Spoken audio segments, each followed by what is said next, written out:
ধোয়া ওঠা গরম ভাতের সঙ্গে গরুর কলেজা ভুনা দিয়ে খেতে কিন্তু বেশ মজা লাগে, কি তাই না? আসসালামু আলাইকুম এভরিওয়ান, সবাই কেমন আছেন? আশা করি সবাই খুব ভালো আছেন। আবারও চলে এসেছি আপনাদের মাঝে নতুন একটি রেসিপি নিয়ে। আজকে তৈরি করেছি গরুর মাংসের কলিজা ভুনা। ঝাল ঝাল করে আলু দিয়ে গরুর কলেজা ভুনা রান্না করা কিন্তু খুবই সহজ, সাথে খেতে কিন্তু অসম্ভব মজাদার হয়ে থাকে। ধোয়া ওঠা গরম ভাত বা পরোটা দিয়ে খেতে কিন্তু বেশ মজাদার লাগে। তো বেশি কথা না বেড়ে চলুন এই মজাদার কলিজা ভুনা রান্নার ফুল রেসিপিটি দেখে নিই।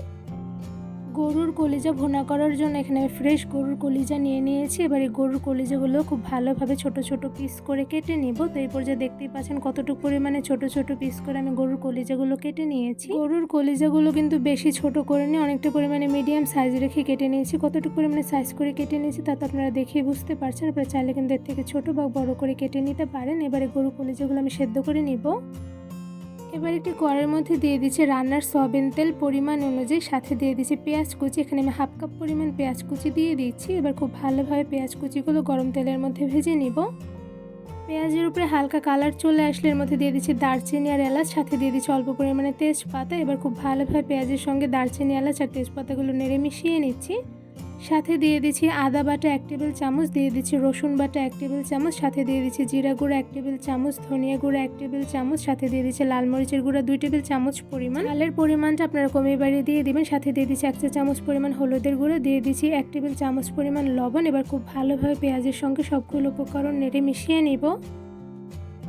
কলিজা ভুনা রান্না করার সময় মশলাটা কিন্তু অনেকটা সময় নিয়ে খুব ভালোভাবে কষিয়ে নিতে হবে। তো এই পর্যায়ে দেখতেই পাচ্ছেন মশলাগুলো কিন্তু আমি অনেকটা সময় নিয়ে কষিয়ে নিচ্ছি। এইদিকে কলিজাগুলো সেদ্ধ করে নর্মাল পানি দিয়ে ধুয়ে নিয়েছি। এবারে সেদ্ধ করা কলিজাগুলো আমি কষানো মশলার মধ্যে দিয়ে দিচ্ছি। তো এই পর্যায়ে এখানে আমি সবগুলো কলিজা মশলার মধ্যে দিয়ে দিচ্ছি। মশলার মধ্যে সেদ্ধ করে রাখা গরুর কলিজাগুলো দিয়ে খুব ভালোভাবে নেড়ে মিশিয়ে নিতে হবে। তো এই পর্যায়ে দেখতেই পাচ্ছেন কলিজার সঙ্গে মশলাগুলো খুব ভালোভাবে নেড়ে মিশিয়ে নিচ্ছি। আর এই সময় কিন্তু কলিজাগুলো অনেকটা সময় নিয়ে মশলা দিয়ে কষিয়ে নিতে হবে, তাহলে কিন্তু কলিজা ভুনা খেতে বেশ মজাদার হবে। এবার কলিজার মধ্যে দিয়ে দিচ্ছি টুকরো করে কেটে রাখা আলু। এখানে আমি 2টার মতন ছোটো সাইজের আলু টুকরো করে কেটে কলিজার মধ্যে দিয়ে দিয়েছি। এবার খুব ভালোভাবে নেড়ে মিশিয়ে নিচ্ছি। সাথে কলিজার মধ্যে দিয়ে দিয়েছি উষ্ণ গরম পানি অল্প পরিমাণে, যাতে নিচে কোনো প্রকার লেগে না যায়। তো এই পর্যায়ে খুব ভালোভাবে কলিজাগুলো নেড়ে মিশিয়ে নিচ্ছি। এই তো কলিজাগুলো নেড়ে নেওয়া হয়ে গিয়েছে। বা একটা ঢাকনা দিয়ে ঢেকে কিছুক্ষণ সময় নিয়ে কলিজাগুলো রান্না করে নিব। কলিজাগুলো ঢেকে রান্না করার সময় কিছুক্ষণ পরে কিন্তু খুব ভালোভাবে নেড়ে নিতে হবে, যাতে নিচে কোনো প্রকার লেগে না যায়। তো এই পর্যায়ে দেখতেই পাচ্ছেন কলিজাগুলো খুব ভালোভাবে নেড়ে নিয়েছে। এবার আরও কিছুটা সময় নিয়ে ঢাকনা দিয়ে ঢেকে কলিজাগুলো আমি রান্না করে নিব। বেশ কিছুক্ষণ সময় নিয়ে কলিজাগুলো আমি ঢেকে রান্না করে নিয়েছি। তো এই পর্যায়ে দেখতেই পাচ্ছেন কলিজাগুলো কিন্তু অনেকটা পরিমাণে সেদ্ধ হয়ে গিয়েছে। এই পর্যায়ে আমি অনেকটা পরিমাণে পানি দিয়ে দিব, যাতে কলিজাগুলো প্রপারলি সেদ্ধ হয়ে যায়। তো এই পর্যায়ে পেরে আমি 2 কাপের থেকে বেশি পরিমাণ করে কলিজার মধ্যে পানি দিয়ে দিয়েছি। এবার ঢাকনা দিয়ে ঢেকে অনেকটা সময় নিয়ে কলিজাগুলো সেদ্ধ করে রান্না করে নিব।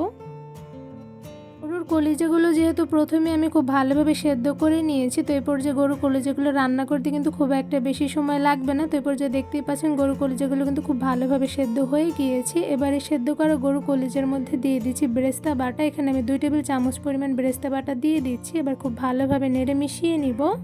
গরুর কলিজা ভুনার মধ্যে বেরেস্তা বাটা দিলে কিন্তু খুব সুন্দর ঘ্রাণ আসে, সাথে বেশ খেতে মজাদার হয়ে থাকে। তো এই পর্যায়ে দেখতেই পাচ্ছেন গরুর কলিজা ভুনা কিন্তু অনেকটা পরিমাণে ঘন হয়ে এসেছে। এই পর্যায়ে আমি একটা চামচের সাহায্যে খুব ভালোভাবে কলিজাগুলো নেড়ে নিচ্ছি।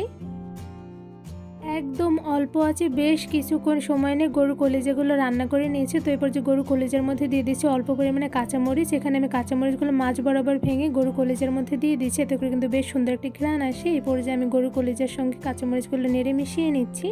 গরুর কলিজা ভুনা রান্না করার সময় লাস্ট পর্যায়ে কাঁচামরিচ ভেঙে দিলে সেক্ষেত্রে কিন্তু বেশ সুন্দর একটি ঘ্রাণ আসে। আর যেহেতু আজকে আমি ঝাল ঝাল করে কলিজা ভুনাগুলো করে নিচ্ছি, তো সেই ক্ষেত্রে আমি এখানে ঝালের পরিমাণটি কিন্তু অনেকটা পরিমাণে বেশি দিয়েছি। আপনাদের স্বাদ মতন কিন্তু কমিয়ে বাড়িয়ে দিতে পারেন। তো এরপর কিন্তু আমার কলিজা ভুনাগুলো রান্না করে নেওয়া হয়ে গিয়েছে।